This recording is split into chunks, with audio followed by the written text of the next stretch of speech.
16th and 17th century church architecture, you'll see that the rule becomes much more rigid for a time, and then it fades away. And this is often the case. There is a practice that is really rigid, and then with time it becomes less rigid or less strict, and then it will reemerge in a reforming period and become strict again. So it's just kind of a process of give and take. So that's kind of a long answer to a pretty direct question. I hope that clarifies to some degree. Today, as I said, we're going to begin or return our focus to Christian architecture. We have some unfinished business with Byzantine architecture that we were discussing before the last exam. And I wanted to bring in some of these important dates, reminding you that the Roman Empire begins to lose territory around 376. By 476 CE, the Roman Empire falls. But the Eastern Empire, known as the Byzantine Empire, remains. We tend to associate the Byzantine Empire with the reign of Justinian. So the 6th century, 527 to 65 CE, those were his dates. Those were Justinian's dates. And before the exam, we looked at this building, Hagia Sophia, and considered some of the ways in which it borrows from aspects of early Christian architecture, but also introduces new aspects. We looked primarily at the fact that you would have all the parts that you would typically have in an early Christian building, including the longitudinal nave, but one of the things that was different about a Byzantine church is that it would combine a longitudinal axis that ran from the door to the apse where the altar was meant to be located. It would combine that longitudinal axis with a vertical axis that was emphasized by the main dome of the building. Another aspect of Byzantine architecture that we note as being different from early Christian architecture is that the material of mosaic becomes much more common. M-O-S-A-I-C, mosaic. And so mosaic is a medium that involves the production of small tiles. Sometimes they're glass, sometimes there's glazed ceramic tiles, and they're combined together, applied to the surface of a wall. Sometimes they just provide a kind of color field. Sometimes they actually make a representation of a figure or a narrative, but they're applied to the surface of the wall. Here at Hagia Sophia, you can see that they're applied to the upper zone.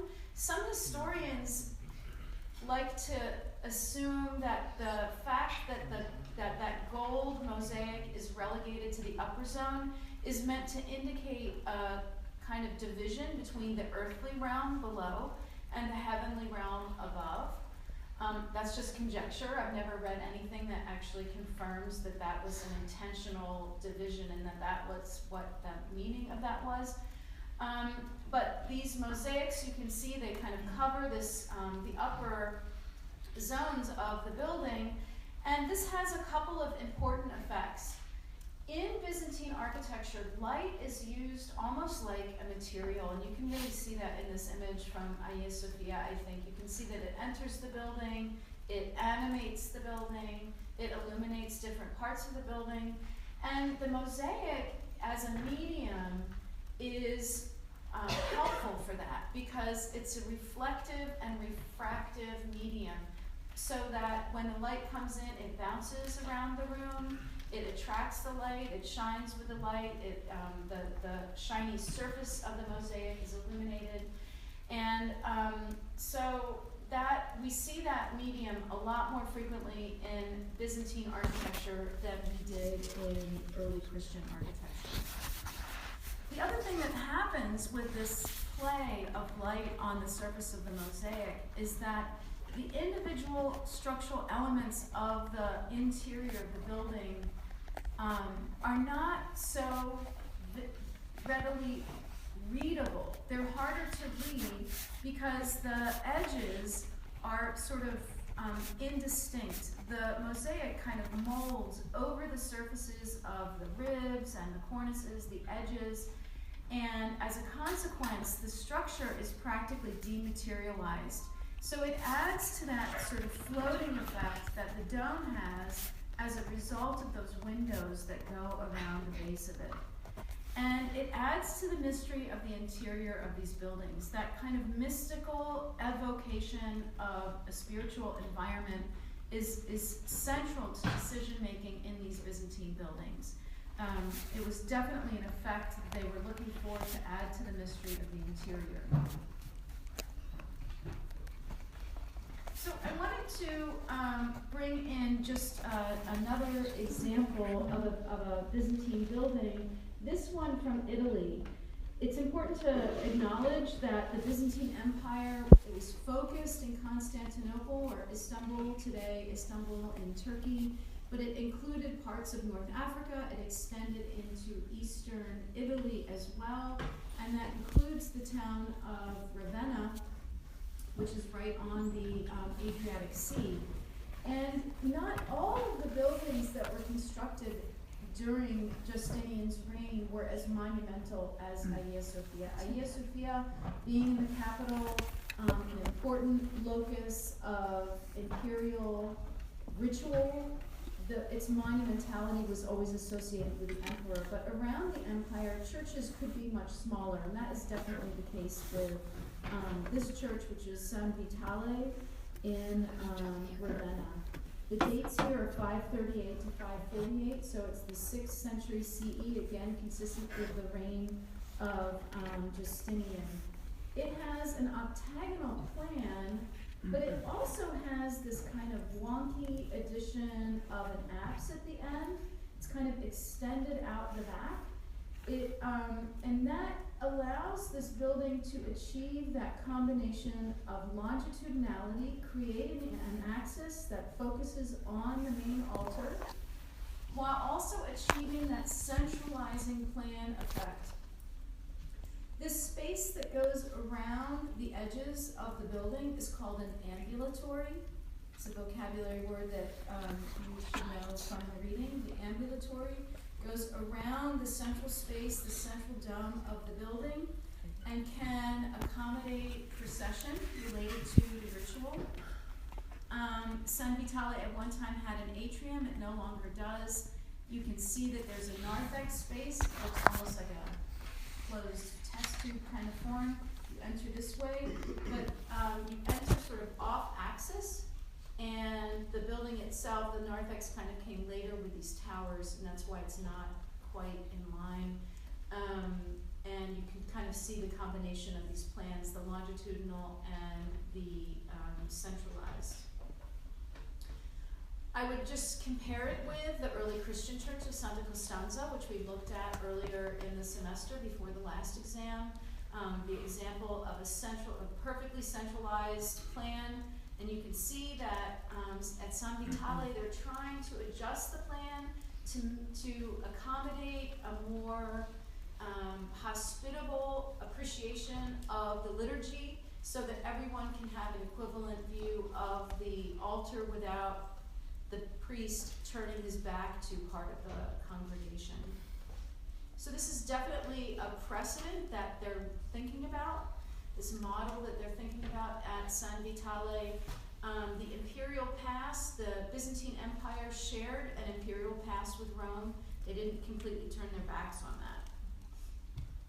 This is the exterior of the building. You can see that the exterior is a very plain brick exterior. It's not very elaborated with stone detailing or stone cladding at all. You can read very clearly the massing of the building, this octagonal base and the drum of the dome, which is here, this smaller volume that is in the middle of the building. You can kind of read very clearly the interior organization from the exterior.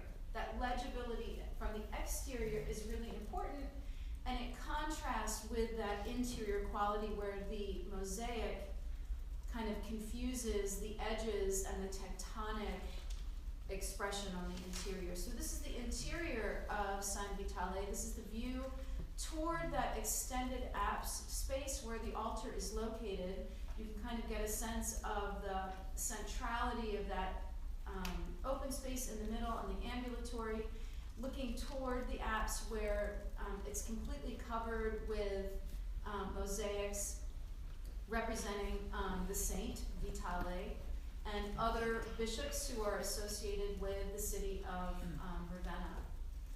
I wanted to also mention how important the color and texture of the other materials are.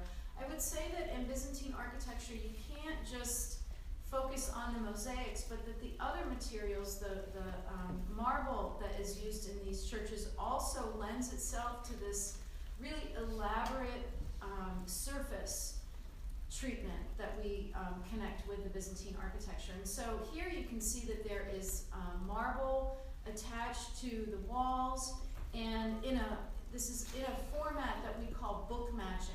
So basically, book matched marble is a really, I think, important technique to understand because it is so intentional. It's not just like someone quarried a piece of stone and they went to the stone worker and they picked out some random piece of stone and said, that's attractive, I'm going to apply it to the building. Book matching is far more intentional in the sense that when the stone is cut, it's cut in sheets. And so what you can imagine is like the two sheets that were quarried one after the other can be laid side by side, and they look like a mirror image of one another. And it's because of the care that was taken when the material was quarried. So you see here, for example, that this is an example of book matching. On all of these piers, you can see that they're all book matched in the sense that the pieces were quarried one after the other, and then they're hung on the surface of the wall or on the pier side by side to make a very intentional mirror image. So this is a kind of use of material that's very intentional, not at all haphazard or random. I want you to understand that the idea of applying great care with this program of texture and color and material, that level of care was really important to these buildings. Here's, I think, a great example that communicates what I was describing before with the mosaic, how the mosaic basically wraps around the edges of the building, the edges of the structural elements, and so they bleed together. You can't, the eye has a really hard time separating them one from the other, whereas Roman architecture and early Christian architecture tends to be much more legible, much more readable. You can kind of see the way the structural elements fit together and the way they work. In Byzantine architecture, that's a lot more difficult. So you can kind of see the underside of this arch with these roundels that represent the different apostles here. So St. John, St. Andrew, St. Peter. There are these decorative components or decorative elements that mark the edges, but they kind of bleed over. So the pendentive of the dome here, for example, where does the pendentive end and the rib or the edge of the arch begin? It's hard for the eye to make that out, and that adds to the kind of mystery of the interior. I also wanted to add that the stone cutting here is quite spectacular. These capitals obviously have nothing in common with the classical orders that we've studied in the past. Adhering to a classical order is not at all a priority in these buildings. Clearly, they want to have, they're using structural elements like columns, but to have a Doric order or an Ionic order, that's not really so important.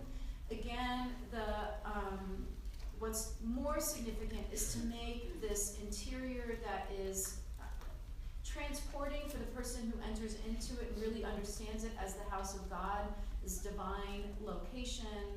And the stone cutting, the elaborateness of the stone cutting, no two capitals are exactly alike. You can see that the Eastern influence of these kind of compound capitals is like nothing we've seen before in a kind of classical language of architecture. San Vitale is noteworthy because it includes two panels that show representations of the emperor and the empress. So this shows the Emperor Justinian, and another of the panels represents the Empress Theodora. It's very interesting here. You can identify him really clearly. He's got pride of place in the center, like the central axis of this panel. He's clad in a purple garment. Purple was the color of royalty and authority. And you'll notice here that he is holding a loaf of bread. And you may know that in Christianity, the ritual focuses on communion, or it's also called the Eucharist, where bread is offered as a reference to the Last Supper and the sacrifice of Jesus. And it may seem to you a little bit strange to think of the emperor, who is a secular ruler, he's not a priest, holding this loaf of bread. That typically is the role of the clergy. But the emperor in the Byzantine Empire had this interesting, complex role where he had religious responsibilities as well. He would actually participate in the ritual and celebrate the ritual. And so he's unusual in this sense that he is shown actually participating in the ritual itself. He's attended by the bishop, Maxianus, who is commemorated here with his name inscribed. And he is also attended by these soldiers. And the soldiers have on their shield the insignia that I had mentioned to you before, associated with Constantine, the chi and the rho, which signifies that they are Christian. This mode of representation, it also is very similar to what we saw before when I was describing to you icon art. It's very flat, but the interesting thing here is that while there are some features that are similar from person to person, they do try to individualize. Maybe it's the hairstyle, or maybe it's the clothing, or other details, other attributes that distinguish one person from the other. This gives you this focused view, gives you a little bit of a sense of the physicality of the material, these mosaics, and how they achieve a certain level of detail. The body itself has a little bit of modeling. You can see that they use different colors and different values in the colors that are used to kind of give volume to the figures. And just another detail.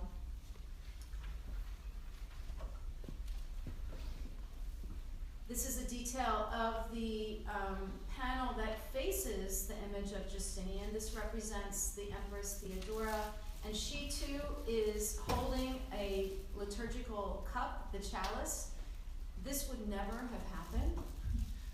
Women did not participate in the liturgy. But as an empress, this is a kind of interpretation, I would say, of her role. And you can see that she is distinguished from the other people. She's represented with this magnificent headdress that is sort of like a crown for the empress. As I said, the Byzantine Empire extended into eastern Italy. That includes the Republic of Venice, which was north of Ravenna. And I wanted to bring in this image to give you an idea of how that translated in a bigger city. Venice was a much bigger city than Ravenna. And we have evidence of what this, the main chapel in Venice looked like. This is the Basilica of San Marco. And this painting that I'm showing you is from the 15th century. The building has been changed somewhat since this time, and so this painting actually is a kind of artifact that helps us understand what the building might have looked like in an earlier period. You can see that it's got this large porch on the front. It's got multiple domes. San Marco actually has 5 domes in it. It's a little bit like some of the earlier Byzantine churches in that it is encrusted with a lot of different kinds of material. including mosaic, book-matched marble, porphyry is on the exterior of this building, but it's different in the sense that it's on the exterior. We're used to seeing that in Byzantine buildings relegated to the interior. So in that case, San Marco stands as almost like an exception or an anomaly compared with other Byzantine buildings.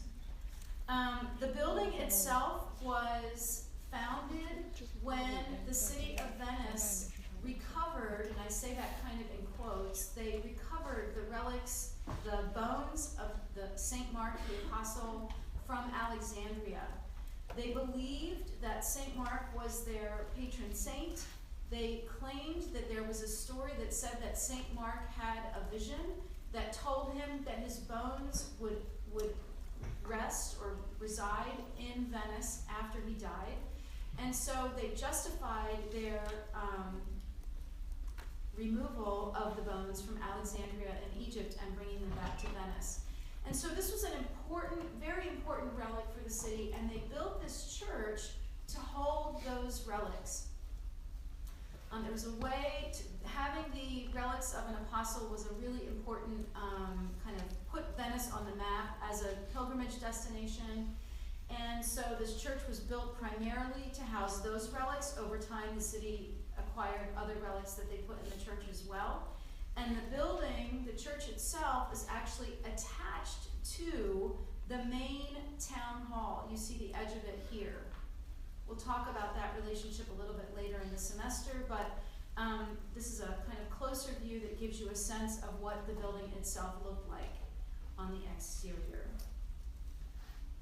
Here you have the plan of the building, and you can see that it still has this narthex on the front, this kind of decompression chamber before you enter into the building. It has a much stronger axis than some of the other Byzantine buildings that we've seen, but the domes continue to kind of reinforce the discrete nature of these other spaces. This is a mosaic on the exterior of the building. The mosaics on the exterior of this building, most of them were replaced in the 19th century. This is the only one that survives from the initial building, and it represents this translation or the moving of the bones of St. Mark into the basilica. You can see here this representation of a kind of coffin or sarcophagus with St. Mark. He's kind of like lifting up his head to make eye contact with the viewer as it's going into the church itself, reflecting the importance of this building and the importance of these relics for the city of Venice.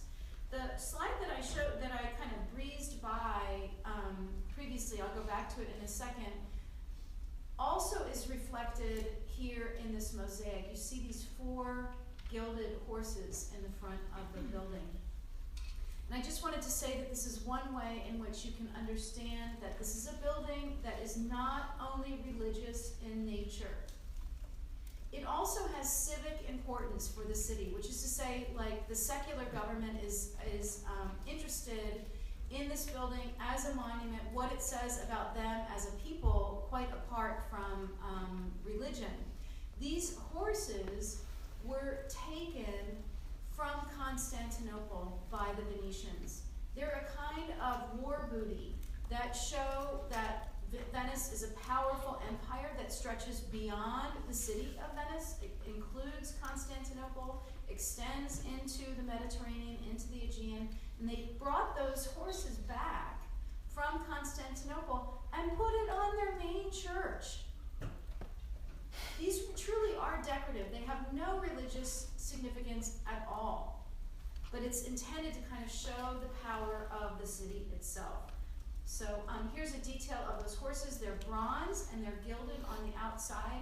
They've recently been cleaned, and these are actually copies that they put on the outside of the building. Here's the interior of San Marco. Again, mosaic is a really important material on the interior of this building. Book-matched marble, also really important to kind of add a sense of mystery and luxury and texture to that bottom zone of the building. This is also a great slide, by the way, because it gives you kind kind of clear idea of that icon screen that we talked about earlier in the semester when we were looking at early Christian architecture. This does not have icon images applied to it, but it does kind of function as a screen between the space where the faithful would attend the service and the space that was occupied by the clergy in the back. The main altar is here, and so this screen was intended to kind of divide those zones. It allows you a view toward the altar, but it clearly indicates that it is a more highly sacred space that wasn't intended for everyday people. Any questions on those Byzantine monuments before we move on to the Carolingian period? We're good. Okay.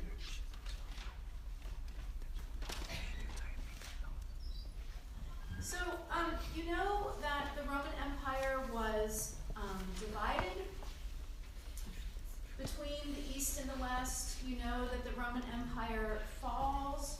Various tribes from the north come down, not just into Italy, but they extend all over Europe, and they divide up the territories. The cohesion that we associate with the Roman Empire fades away. It begins to disintegrate. The use of a common language like Latin, that goes away. A use of a common system of laws, that goes away. The coherence of a kind of administrative structure, the coherence of a consistent religion, all of that goes away, and there is this period during which Europe is really divided up, culturally extremely fragmented. Around the late 8th century, we see the emergence in the area that today we associate with Germany. We see the emergence of a figure who is responsible for unifying a large territory within this area of Europe. And that figure is Charlemagne. Charlemagne, he goes to Rome on Christmas Day of the year 800 and has Pope Leo III crown him as the Holy Roman Emperor. And the idea is that he's got this large territory that he aims to unify in the way that the Roman Empire was unified before, through the same means. So reintroducing Latin as a language, imposing a consistent administrative system, and for him, that includes patronage of church construction. The church for Charlemagne was an important tool for unifying his empire. This was really important because during this period, there were not such significant urban centers. City populations had fallen, and so how do you make this whole territory cohere? How can you govern it? So Charlemagne definitely used the church as a tool, as an instrument for connecting these different places together. He would found churches and use religious authorities in those places as his sort of administrators. The main example of church architecture that we're going to look at associated with Charlemagne is the chapel that's known as the Palatine Chapel, which is in Aachen in Germany. It's called the Palatine Chapel because it's associated with one of the chapels that Charlemagne occupied. He was an itinerant emperor. When I say itinerant, what I mean is that he moved from place to place. He didn't have a single capital, which was his only place of residence. He moved around his empire. He moved around the territory. And this is just one of the palace locations that Charlemagne occupied. As someone who saw himself as an emperor, obviously Charlemagne was looking to other empires for sources. He saw himself as an extension of a kind of imperial language, not just administratively, but also as a patron. So the two emperors, the two Christian empires that Charlemagne might be looking at would be the early Christian empire of Western Rome and the Byzantine Empire. And so when we look at Carolingian architecture, that architecture that we associate with the reign of Charlemagne, we want to kind of figure out what is it about those earlier languages that he appropriated? How did he appropriate those other languages and use them for his own purposes? So he merges what is good in the old forms and kind of makes a synthesis between his Germanic culture, his local culture, but also the late Roman forms and also the Byzantine influences. One of the things that you notice if you're thinking about Rome is that, Rome as a precedent, is that Carolingian architecture, the scale is different. Scale is one of the major differences that we have between Carolingian architecture and Roman architecture. It's much smaller in scale. The use of concrete, which was so important in Roman architecture, to get large-scale buildings, to get much more complex spatial forms, concrete fell out of use. Think about it. In the intervening years from the fall of the Roman Empire until this period, why would you need to build on the scale that the Roman Empire did? You would never. There was no centralized sponsorship of large-scale architecture. Concrete actually fell out of the material vocabulary of architects. So it's one of the ways in which these buildings end up having a much smaller scale. Here, if you look at the plan of this building, we could go back to that slide of San Vitale. You can see that they're looking at the model of San Vitale. They're probably looking at the model of a church like Santa Costanza from early Christian Rome, but it's not exactly the same. The things that are the same include the ambulatory around a central space, the inclusion of an apse to create the combination of a longitudinal axis with a centralizing plan. But you can see here that there is the addition of something new that we have not seen before, and that is these two towers and the expansion of this entry vestibule here. That's called a westwork, that combination of elements of the tower and the entry space that is actually occupiable. That's called the westwork. I'll go back to that in a second. So this is what that reads like on the exterior of the building, okay? It includes towers. You can't really see the towers so well in this photograph, but it includes this space that allows a kind of entry sequence into the building that's occupiable. You may be asking, why is this not just a narthex? Why are you not calling this a narthex? It includes the towers, okay? And it also allows for this kind of occupiable space up above for the emperor. I don't know if you're seeing that here, but there is a door. This is just the top of the door, and up above here, this is actually a terrace that allowed the emperor to come out onto the terrace and address the people below gathered in the atrium in the front of the complex. So this creates a kind of almost like a balcony for the emperor to communicate with the people below. He would enter. This plan kind of gives you a sense of the whole sequence of the complex. This is a reconstruction, I should add. Currently on the site, the Carolingian buildings, there are some parts that remain, but a lot of the complex has just been reduced to foundations. The reconstruction includes an audience hall, which is a basilica. That form, you can see it's taken exactly right from basilical, secular basilical forms that you know from the Roman Forum. That audience hall was connected by means of an elevated walkway that went to the church. The emperor would go from the basilica on that walkway and never have to go down to the ground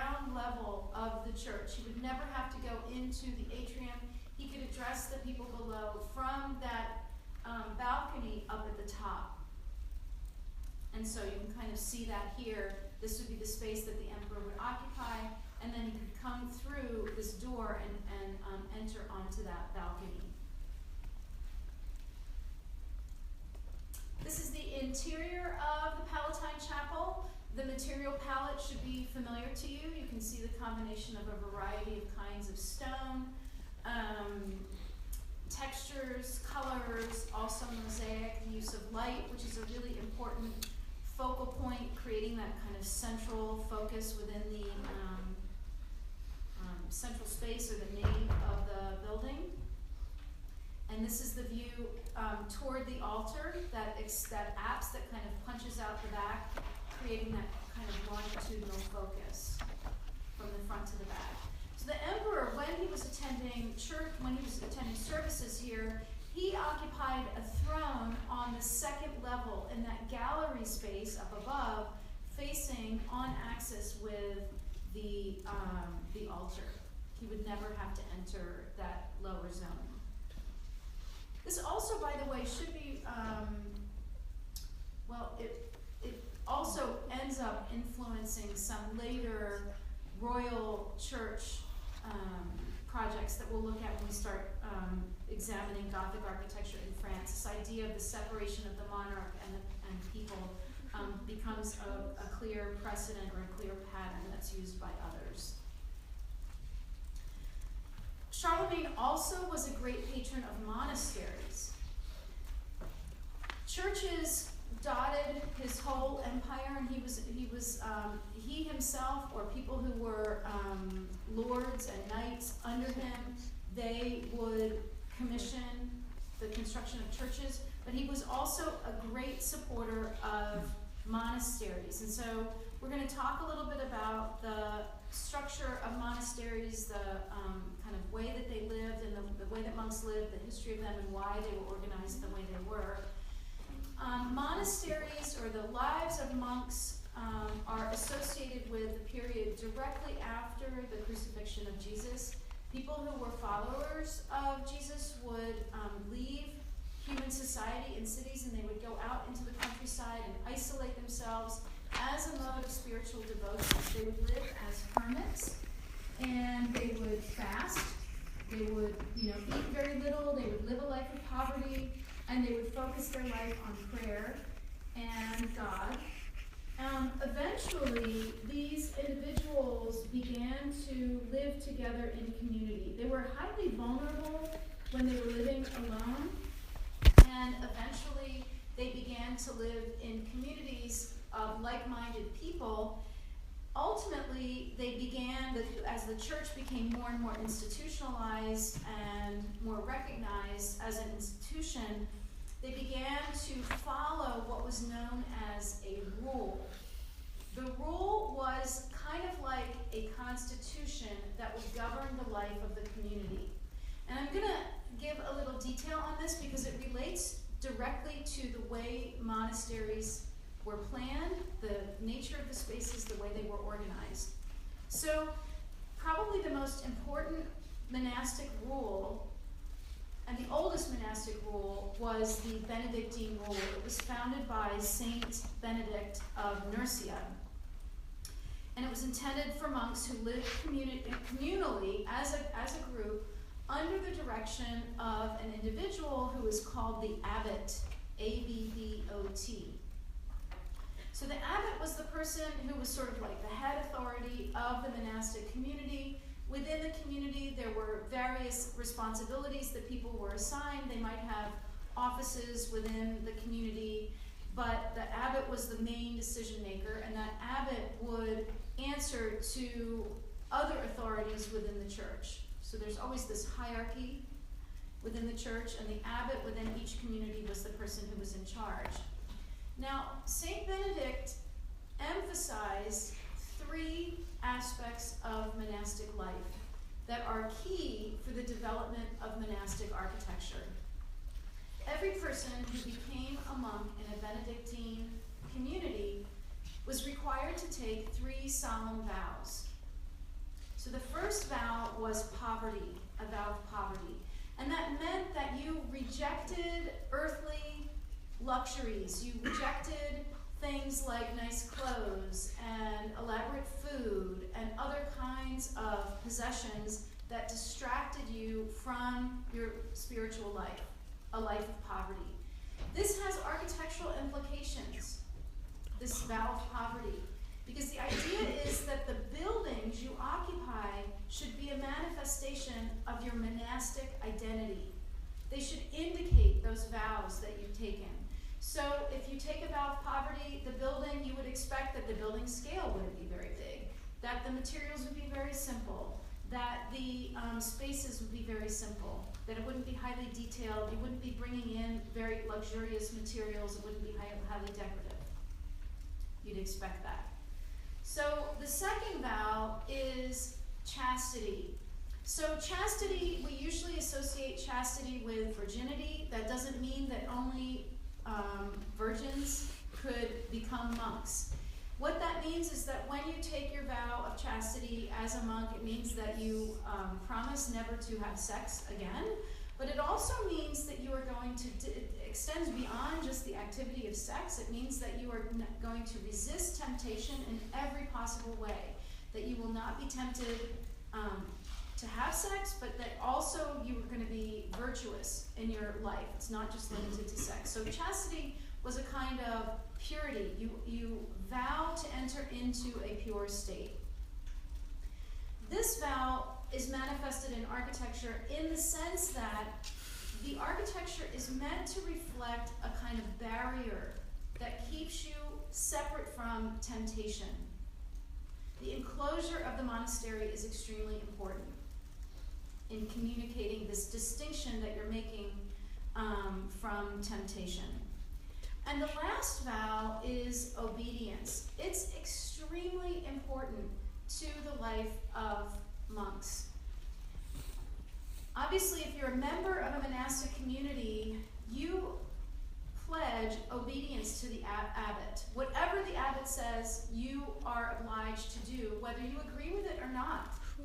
And the abbot takes a vow of obedience to his superiors, which ultimately extend to the head of the Christian church, who is the Pope. So there's no discussion, there's no debate, there is just you obeying. And in terms of monastic life, this was supposed to be a way of keeping you from concerning yourself with things other than your spiritual devotions. The idea was you shouldn't be worried about all of the details that the abbot has to consider in making a decision. You just let him make the decisions and you focus on your spiritual devotions. So these three vows end up being key to the development of monastic architecture. Also because the rule of Saint Benedict, and this is really important, the rule of Saint Benedict stipulated that because of this vow of poverty, no person should have any personal property. You should have nothing that you own that belongs to you. You don't have a tome, you don't have a book, you don't have a writing pad, you have nothing that belongs only to you. And you live in community. So what that means is you sleep in a dormitory. The dormitory means that you have no private space. There are no divisions within the dormitory. It's a big open space. Everybody has a single bed. They made sure that the beds were only to fit one. And every individual had their own bed, but they slept together in the same common dormitory. That was part of this communal idea. Same with the eating space, the refectory. The refectory is the place where the monks ate. Everyone ate together. And what this meant was that there wasn't like some wealthy monk who got like a roasted chicken while everyone else was eating bread and water, and he could go off and eat privately in his cell somewhere. The idea was that there was no privilege, there was no exceptional experience, there was no division between people. Everyone had to live communally. This was the rule of Saint Benedict. So monasteries were excellent models of discipline. And Charlemagne tapped into this because the monasteries were great institutions that dotted his whole empire. And as he was traveling around, they were almost like hostels where Charlemagne could stay at a monastery.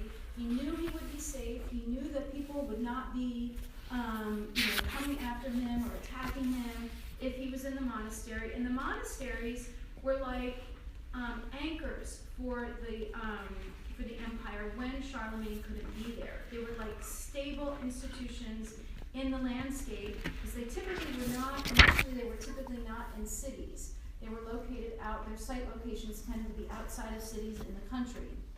So the monasteries were excellent tools for Charlemagne. They were great models of discipline and virtue. And these were things that Charlemagne wanted to cultivate throughout the empire. Another thing about monasteries is that they were great centers of education. Monks, and it's not just anyone who would become a monk, they were usually highly educated individuals. Part of the reason for this is that they were places where manuscripts and religious texts would be copied. And so the monks were extremely learned. People would come to monasteries to be educated. So this was another way in which Charlemagne extended his civilizing reach to the people. He used this education as a way to almost like indoctrinate the people in the way that would create stability in his empire. So what I'm showing you here, from the reading, is the St. Gall plan. It's referred to as the St. Gall plan because it is a drawing that was recovered in Switzerland in the monastery of St. Gall. It was found in the 18th century, and we believe that it probably dates from around the 9th century. And you can see that as a drawing, it's a little rudimentary. There's like no crochet in the drawings. It's kind of hard to get a sense of mass and scale.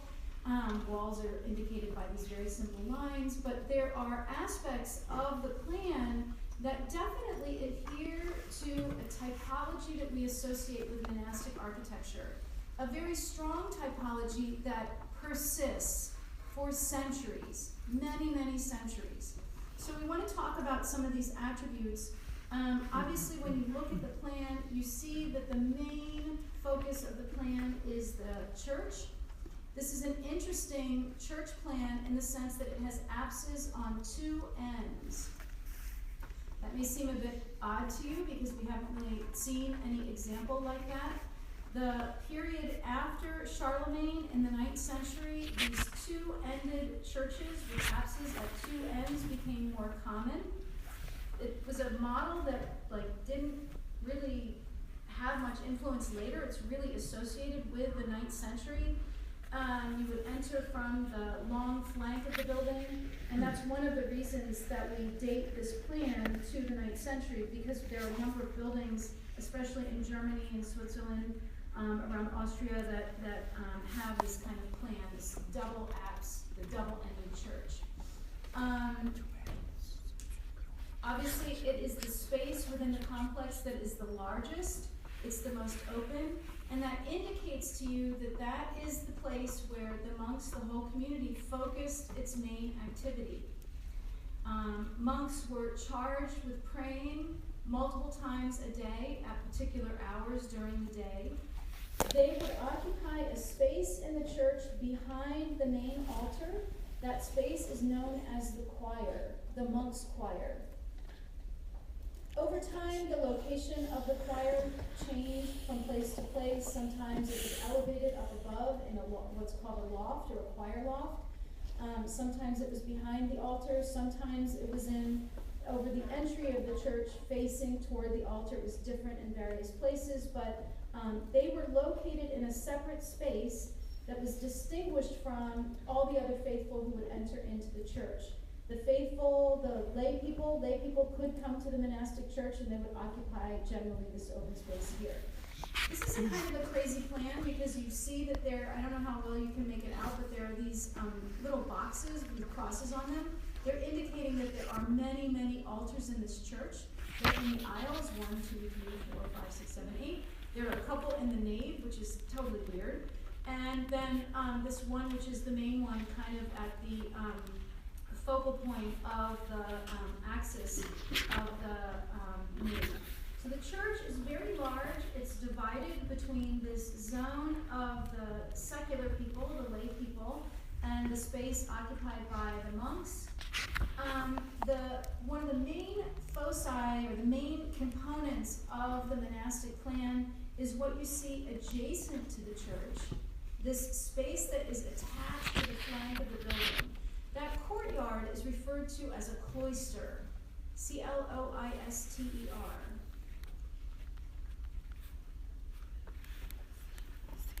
The cloister had a number of different functions. Architecturally, it creates a focus for the main activities of the community, which include sleeping, eating, and discussing the business of the community. And I'll talk about the spaces that are associated with those activities in a second.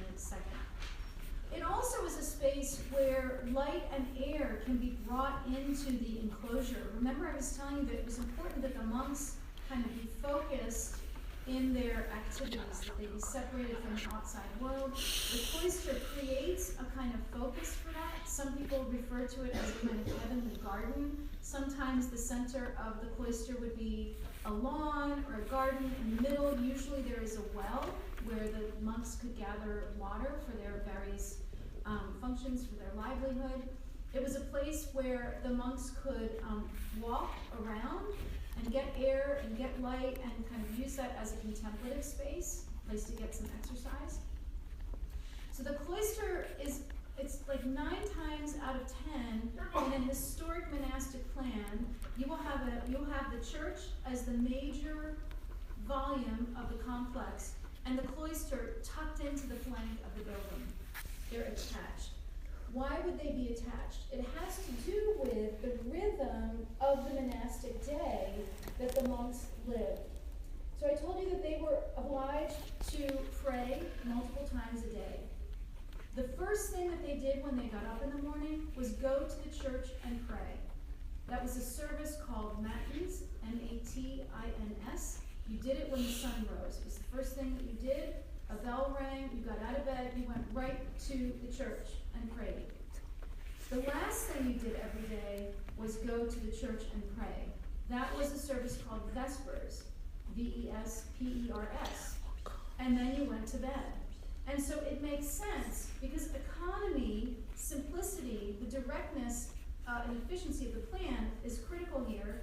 It made sense that the dormitory would be connected to the church for easy access to the choir. So we're seeing that here. This is the dormitory, and it connects directly into the church so the monks would have easy access to the choir. It's an aspect of efficiency and poverty. The refectory, the building or the space where the community would gather to eat, is usually connected to utilitarian spaces like a kitchen. Sometimes there's like a garden behind it, connected to it. The refectory was a place where the community first would gather to eat, but it wasn't like a time to socialize and get together and talk with one another.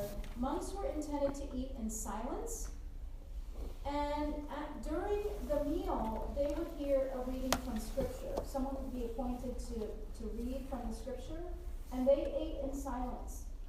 And so the refectory had multiple functions. Later, sometimes it was also a place where if someone had done something wrong, they would be punished in the refectory, and that was a way for the entire community to witness their punishment, which was meant as a humiliation. So the refectory had many, many different functions, primarily in the community, but also a place for religious lessons, and sometimes even for punishment. And then the third space associated with the cloister is the chapter room. The function of the chapter room was a place where the monks could gather And the abbot would present to the monks his decisions about various business relationships or contracts or sales of goods that the monastery was making. The monastery was intended to be completely self-sufficient. So they shouldn't, to the extent possible, they should not rely on people from outside to supply them with what they needed. They typically would have gardens that they had to work. They might raise animals. They usually had chickens for eggs, for example. They should be as self-sufficient as possible. But to some extent, they did rely on people outside. So the abbot was the person who facilitated that contact. And he would report back to the monks about that. Any kinds of decisions that had to be made, decrees that were made from up above in the church hierarchy, the abbot was charged with communicating them to the monks, and that happened in the chapter room. You can kind of think of it almost like a conference room. It's a place where people came together to meet. The St. Gall plan is really interesting because it also shows other spaces that were associated with the complex. I was saying that the community should be as self-sufficient as possible. We don't know all the uses of all of these buildings, but for example, this was meant to be the cemetery. You can see that there's a cross in the middle. If you went into a monastery, the idea was that you never left. You stayed in the monastery for life, and that meant that you died there. So all monasteries had to have their own cemeteries, and that's what you're seeing in that context there. This is the actual document. Historians have studied this thing pretty closely, and they I'm not really sure how they have discerned this, but the last estimate that I saw was that they think that this complex was meant to house a community of 110 monks. I don't know how they get that, since the dormitory itself obviously is never going to house 110 people, and it's kind of hard to estimate the scale of the building because of there just aren't a lot of scale guides to understanding this plan, but some historians think that as many as 110 monks lived here.